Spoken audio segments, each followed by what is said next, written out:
Hello and welcome to the King's Forum podcast show. I have a very special guest with me today, Lillian. Hi, Lillian. Hi, how you doing? I'm really good, man. Nice to finally get you on the show. Finally. It's been a Things long. happen when they're meant to happen, It's right? true. Exactly. It's been a long time coming, but we're here. We're here to spread awareness on endometriosis. And Yes.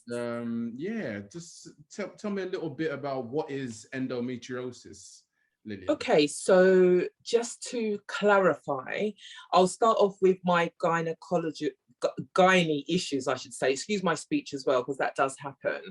And I have endometriosis and another condition called adenomyosis, both which are women's health issues.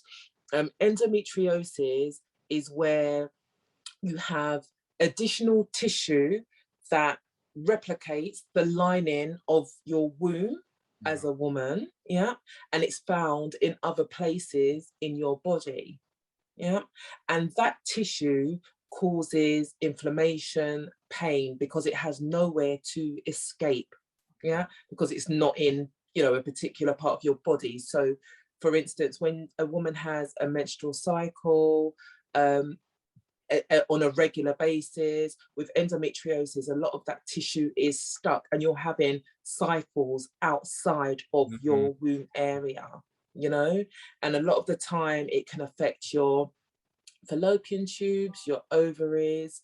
It can be found in your bladder, your bowel, your spleen. In fact, it can be found anywhere in the body now. They used to say apart from the spleen, but you can even have endometriosis tissue in your eye presently. So it's a very, very complex gynae issue. And it's not just about a period.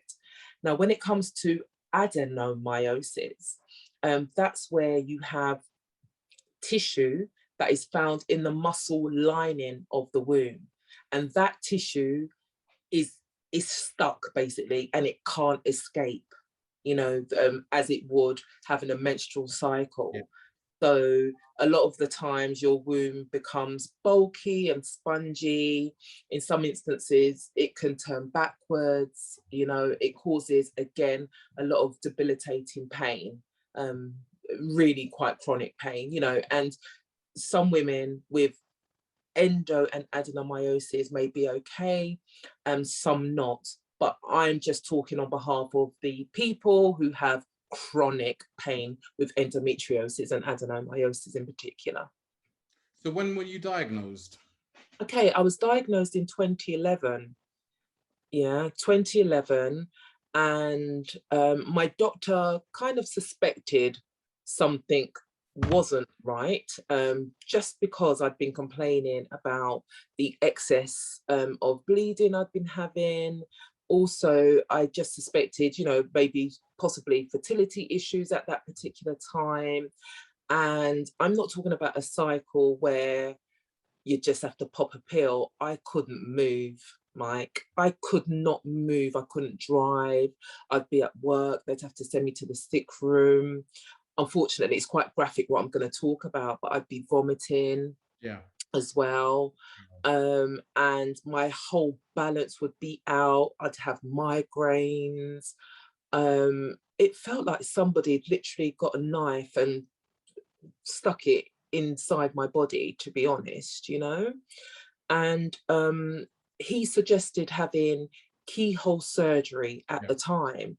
And the keyhole was mainly to investigate, all right, because he suspected I had, in fact, he suspected I had adenomyosis, was Yeah. the first thing he suspected. So in 2012, the beginning of that year, I had keyhole surgery, and in that investigation, they found excessive endometriosis tissue and confirmed that I had endometriosis and adenomyosis as well.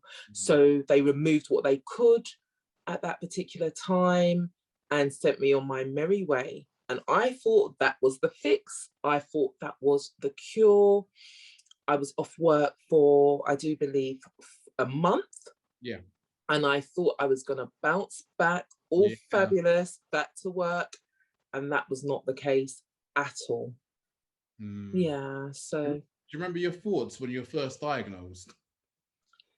What I emotion? was confused. I was very confused, bewildered. Yeah. I was in shock. It's almost like I had an out of body experience because I thought they're not talking about me for a start, you know. I didn't associate the illness with me, so I hadn't quite connected what they Yeah. had said to me.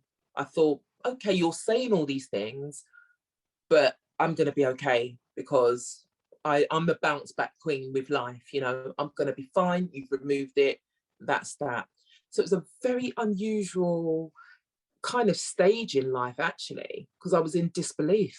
I was actually in disbelief, even after having the surgery. And in particular, at that time in 2011, there really wasn't that much information out there, you know?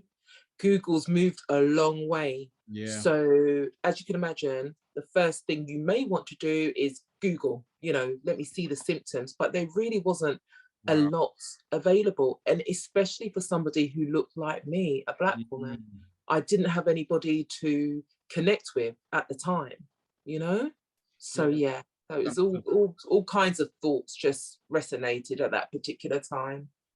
Did you have a good support network though to help you with that and your emotions that you're going I through? did. I did. I feel as though we were all going through it together, Okay. you know, in a sense that I was the first in my family. Yeah, and my family, I have sickle cell in my family. Right as well. I Okay. have sickle cell, yeah. But I was the first in my family to really I've got this kind of problem, you know. I don't even recall anyone really talking about fibroids, to be honest, you know. So I had a very, very good support network at the time. My workplace were excellent, to say the least. At this particular time, I was actually contracting at this particular Oh, time. So it was a bit of a strange scenario because I knew something wasn't right. My boss at the time was just uber supportive. And in fact, she had gynae issues as well, you oh, know? But you know what it's like when you're contracting, if you don't go in, you don't get paid. So they were okay with that, you know, at the time, but very supportive emotionally. yeah. My partner as well, very supportive. Again, we were going through this journey together. Yeah. So it was new to me, it was new to him, you know. Also my family, I'm quite close with my brother. We were all just like, oh, what is this thing we're talking about? But what had happened at the time, I went onto a particular website for endometriosis, probably the latter part of 2012, Yeah. and I saw somebody that I recognized, and my brother clicked and said, this particular person, she's got gynae issues as well, you Really? know? And funny enough, she's a dear, dear, dear family friend. And so I reached out to her, and lo and behold, she had endometriosis, adenomyosis, Wow. fibroids. And sorry, I also had fibroids as well, but I mainly talk about the endo and the adenomyosis just because, you know. And so I was fortunate to be able to kind of get a bit of knowledge from her. She actually didn't explain that much, but I just knew without disrespecting her, I just knew she used to be on a lot of medication. Yeah. And I thought, oh, is that my future? You Yeah. know? So she was quite good in the first instance. And again, my friends, I had mixed kind of Yeah. feelings because what used to Yeah. really annoy me is even though I was learning and finding out about it, some people were very dismissive Yeah. of it, very, very dismissive. And they were still like, oh, you'll be all right. Just eat Yeah. healthy. Just do this. Just do, you know, everyone became the doctor. All of a sudden, everyone was a doctor, right? You know, and I was You like, know me. no, do you know what I mean? And I was like, no, it's more complex than that. This is more complex, you know? And even the supportive doctor at the time, he was supportive, but he was still a bit dismissive as well, you know? So by that time, I moved over to another GP who was meant to be the gynae specialist, and he was a bit more empathetic in that sense. So I was kind of just trying to find my feet. So 50-50 when it comes to support, I would say. 50-50, I would say, to be honest. So talk about some of the medications that you have to take, and were there any side effects? Oh, okay. So if I start off with the daily, cocodamol, which many people may be familiar with, codeine and paracetamol. However, codeine can cause a lot of bowel issues and constipation if you take that too many in any given day. Even taking 2 can affect somebody like myself who has a sluggish bowel. All right, and I'll come on to that. So that's one medication. Codridamol is like a cousin to cocodamol, but codridamol doesn't affect the bowel as much. So it has a higher proportion of paracetamol than codeine in that. All right. I've had things called tranexamic acid and nemofamic acid, and those particular things are to lighten your blood, thin your blood, so to say, because of the excessive nature of these conditions as well. One thing I've tried to stay away from is medication, and the one thing I'm taking is medication because I've always been of the holistic mindset. You know, I trained as a holistic massage therapist back in the day. Yeah, so I've always, even within my family, I've got medical side, then you've got the holistic side of us, you know. So I've always tried to, you know, intertwine holistic oils, again, you know, teas, therapies, massage. I've had acupuncture, had IVF treatment as well. So that in itself comes with a lot of medication. And prior to that, I had steroid injections, and these actual steroid injections, they give to cancer patients. Wow. So I want people to recognize the severity of this condition. You know, it's high-end medication. You know, it's not just your pop an aspirin or paracetamol, you know. I've also had nerve blockers as well, which is another injection that goes into your spine. Some may know it in another form, like an epidural that they give to women in pregnancy. It's along those lines to try and just cut off the nerve system, because again, with endo, it affects your whole body and pain. So that's just a few. Currently, I'm taking a medication called amitriptyline. Now, this is an antidepressant, and I want to talk about this because I was opposed. I was 100%, I am not taking that, all right? And this has been going on for a couple of years now. Yeah. The taboo to do with antidepressants and also addiction. I've also feared addiction as well, because I've seen it on, you see it all the time, you hear it all the time. They start off with one thing, then they can't wean themselves off. But last year I was referred to rheumatology. I thought, as well as the endo and adenomyosis, there was something else wrong. And I thought I possibly had lupus. I kind of self-diagnosed, to be honest, you know. So I was referred to rheumatology.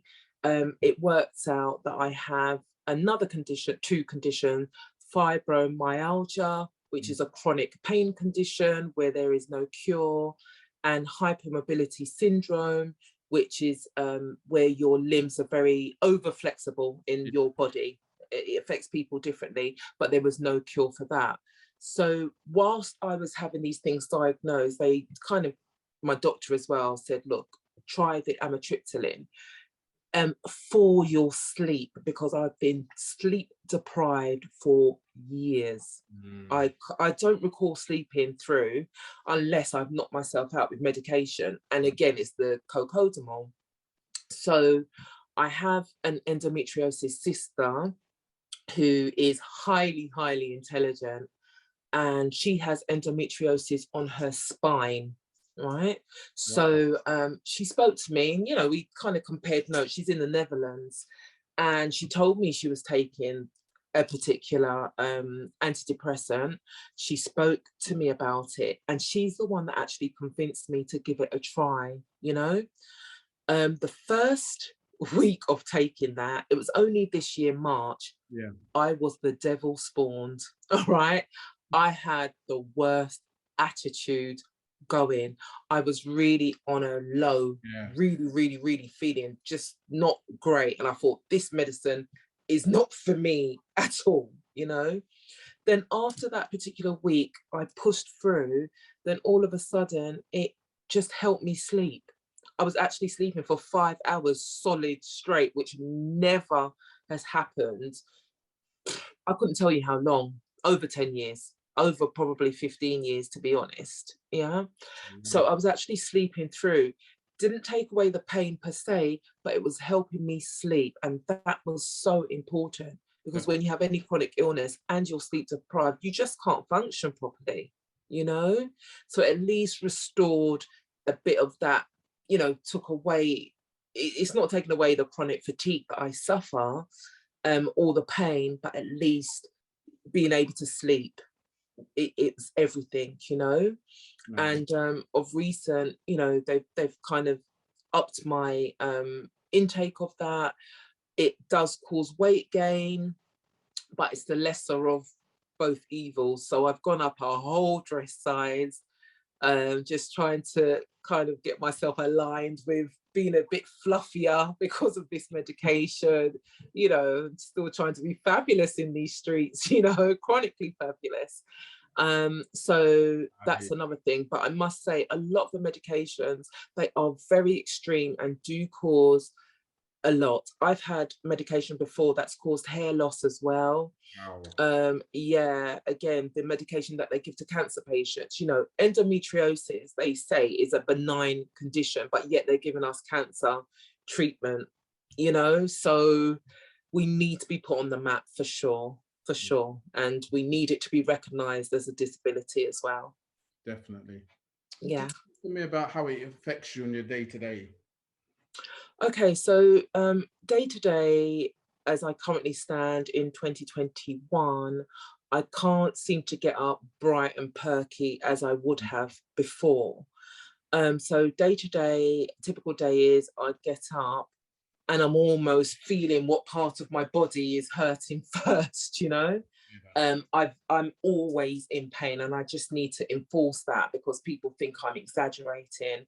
So usually in the morning, I am quite sluggish. I don't bounce out of bed like I would have before. So that's the first thing. However, what I do in the morning is I pray and I give thanks just to help me cope with the day ahead of me, because I know there's going to be some kind of pain related thing going on, you know. So depending on the type of typical day I have, on a better day, I just stretch. But one thing I need to do a bit more is light exercising. So that's probably something that I need to interject into my daily routine. On a day-to-day basis, as an example, even having a shower exhausts me. Lifting the kettle is problematic because of the weight of the kettle, you know. I could have a shower and then I'd have to sit down, you know. I'd have a hot drink, then I'd have to sit down. You know, everything I do, I'd have to sit down because of the pain in the pelvic and the back area and my legs as well. So I do have a lot of swelling. In the last couple of years, my hands are very inflamed, and because of the double jointed nature that I have and over flexible nature, you know, I'll check social media like a lot of people. You might go onto your WhatsApp or what have you, check your emails and stuff. The problematic, I have problems even typing, to be honest with you. So it affects every part of my day. I try and do as much as I can, starting from like 11 o'clock onwards. Yeah. You know, is the better time for me. And then, as you can imagine, as the day goes on, unfortunately, the pain generally does increase. And the more I do, the more pain I have as the day goes on. But I just try and push through to do as much as I can. And if I've had a day of being out of the home and possibly going to someone's home or an event or something, the next day it affects me where I'm usually in bed for the whole day, which is why I have to stagger and plan around what I'm doing. You know, I can't just get up and go today and get up and go tomorrow. It doesn't go like that at all. Definitely planning is crucial. And the one thing I would say to your audience, because it may not make sense, I'm no longer able to work. And that's the key here. I'm actually medically retired, you know? Wow. So as of 2017, that was the last year of me corporately working. Yeah. And I miss it a lot, a hell of a lot, you know, because I was that person getting up, you know, doing the rat race, although it wasn't quite a rat race for me, because getting up to get ready for work was so problematic. I'd need a good 2 hours to just get ready. And then I couldn't leave the house because, number one, anxiety was heightened. Number two, the endo with your bowel, the pain, having to take medication, having to get the medication to wear off, you know. I'd be on a train, running into work. I'd have to use the ladies. You don't get a seat on the trains or anything. You don't look like you're unwell. It was a car crash. And I did that for years, even declaring it to these workplaces. So the decision of being medically retired, I totally understand why. And I totally get it, you know? So yes. How do you manage to stay so positive, Lillian? That's what I love about you on Instagram and just you on social media in general, just your positive energy that you keep going. Do you know what? Some of it, I do believe is in my DNA, if I'm totally honest. I've always been a glass half full. It used to be 3/4 full, but now it's not even half, but it's full, you know. I think with the power of giving thanks and the power of prayer, from quite a young age, I definitely honed in on affirmations, and that was quite a big part of me because I've had some traumatic things happen in my life that I haven't shared with people, and I suppressed a lot of things as well. And in a way, I was definitely that one that was faking it until I made it, kind of thing, you know? But then I had to talk truth into my story, get help where I needed in forms of counselling. And I mean, in the present time, it's counselling for pain, for dealing and coping with physical pain. So I think for me, it truly is being around positive people. I don't care if it's one person, I'm not having negative energy around me. My self-belief is so high. It's like I have to talk it to myself to believe it, you know? Even in work, I've always been that bright, sparky person. So I think my personality is just there. And if I don't, and if I can't be positive, what's left, basically? What would be left, you know? You show up, you sink, you swim, you fight and flight, and that's literally it. And I am a lot of the time in flight or fight mode, to be honest. You know, I don't know how I do it.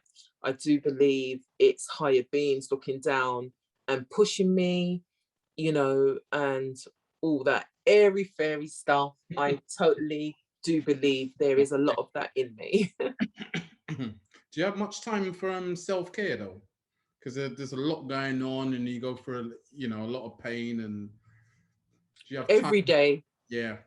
Every day is self-care for me. Every day is self-care. And I push that a lot as well on Instagram, even with my WhatsApp family. I think it's so important to adopt self-care. We're so busy being busy that we just forget to take care of ourselves. And again, self-care looks different to everybody. You know, some person might be going to the gym, someone else a night out, someone else a face mask. But even in the situation that I'm in now, I would say daily I have to stop and think, what am I doing in this day for me? And sometimes it might be that I'm not going to answer that message straight away because I'm always on the go, you know, always on the go with a phone, Insta, WhatsApp, doing this. Sometimes I just have to pause and make that nice hot drink, sit down, be still. A lot of the time for me, it's trying to be at one with nature, you know, even just looking outside at the elements, appreciating, giving thanks for waking up in the morning, because let's be honest, this last year in particular, a lot of people have gone through so much and we're still here. So, you know, I give thanks for that and try and adopt self-care as much as I can, even more so on a Sunday where I try and do a bit of a face mask or just something nice, you know, that is just, it takes me away from responsibility, life, drama, you know, just that type of thing. No, I hear you. Was there any advice you can give anyone else suffering with endometriosis?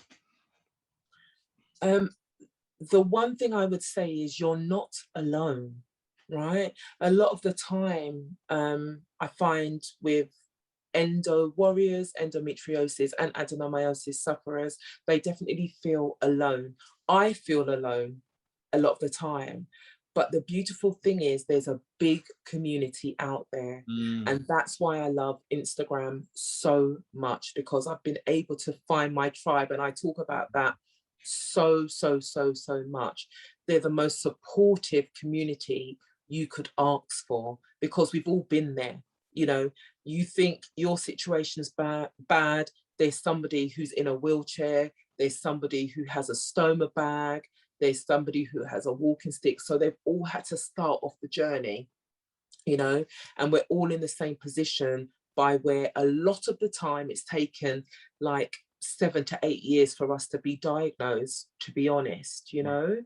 So I would say, if you can find your tribe, don't be afraid to reach out to somebody and say, look, this is what I'm going through, you know. For me, even last week alone, I had 3 women, 1 woman call me and 2 DM me about the possibility of having endometriosis and or adenomyosis. The weekend gone, I went to a garden party. The woman who was hosting it, I told her 2 years ago she had adenomyosis, and guess what? She's been diagnosed with adenomyosis, you know? So don't stop advocating for yourself. Don't stop talking. Don't let people make you think it's in your head either.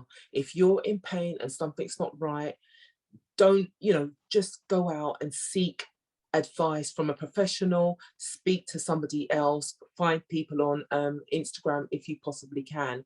And just because one doctor may dismiss you, go and find another.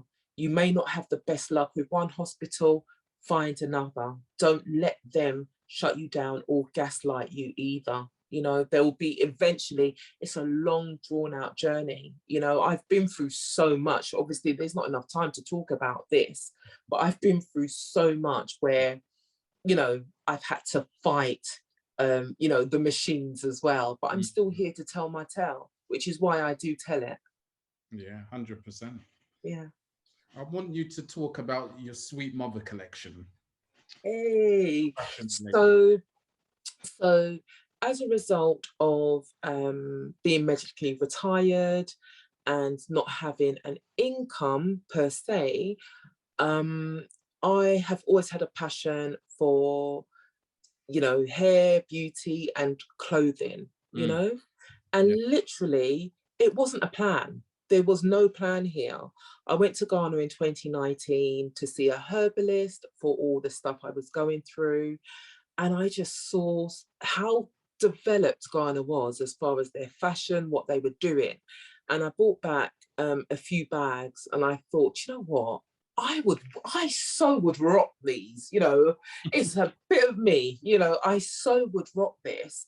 And I just put a couple of them on my WhatsApp story and people were interested. And I thought, okay, let's do this, you know. And I just had this premonition. It just hit me, literally. It's almost like my mum had come down to talk to me to say, do something with what you have, you know? And I had a meeting with my brothers on WhatsApp and I said, I'm going to do this and I'm going to call it Sweet Mother Collection. And one of my brothers was like, oh no, I don't like the sound of that. I said, that's what it's going to be called. This is what I'm doing. Yeah. And this is how we're going to go forward with this. And I say we because you can't do anything by yourself. You have to have the support from other people. I might drive the machine, but it's a family thing, you know. I'd already made some connections in Ghana. And I said, let me just see how it goes. Let me just put a few things on eBay.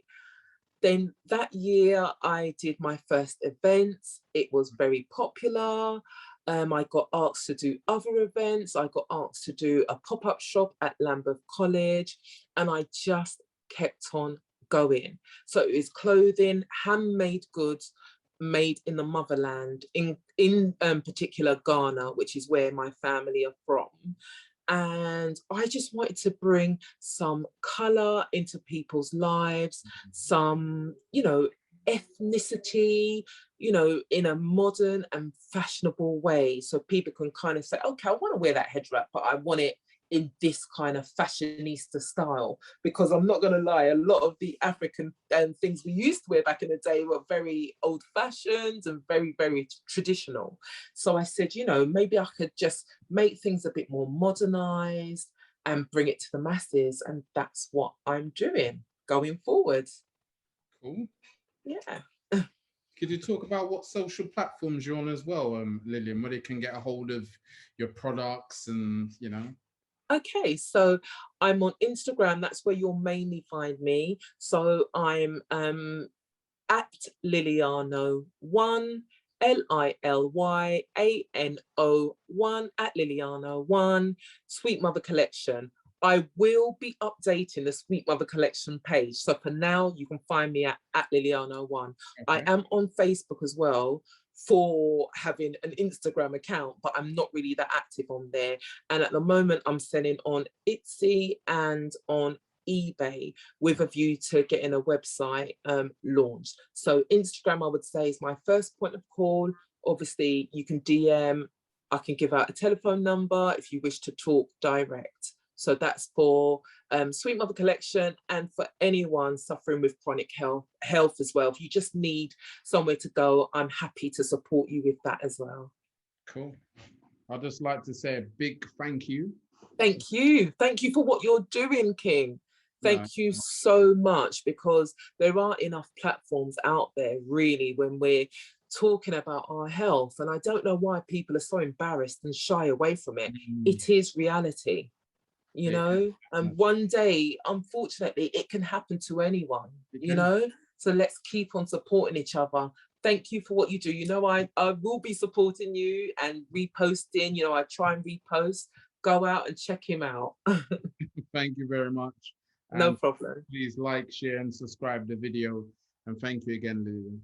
Thank you, Mike. Have a good evening. Okay, bye-bye.